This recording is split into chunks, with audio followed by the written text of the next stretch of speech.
வணக்கம். நான் சுபவீர பாண்டியன்.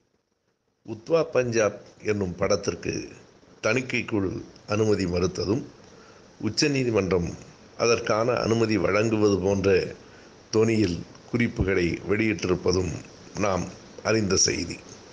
இப்படி பலமுறை நம் நாட்டில் நடந்திருக்கிறது. 45 ஆண்டுகளுக்கு முன்னால் யூஆர் அனந்தமூர்த்தி அவர்கள் எழுதிய சம்ஸ்காரா என்னும் நாடகம் திரைப்படமாயிற்று. அந்த படத்திற்கு முதலில் அனுமதி மறுக்கப்பட்டு அந்த படத்திற்கு தடையும் விதிக்கப்பட்டது. ஆனால் அந்த படம்தான் வெளியானதற்கு பிறகு மக்களின் பேராதரவை பெற்றதோடு இந்திய அளவிலும் மிகச்சிறந்த படம் என்கிற தேசிய விருதையும் பெற்றது. ஒரு படத்தை வெளியிடவே கூடாது என்று அனுமதி மறுத்து தடை விதிப்பதும், பிறகு அதே படத்திற்கு தேசிய விருது வழங்குவதும் எப்படிப்பட்ட முரண்பாடு என்பதை நம்மால் இன்னமும் புரிந்து கொள்ள முடியவில்லை.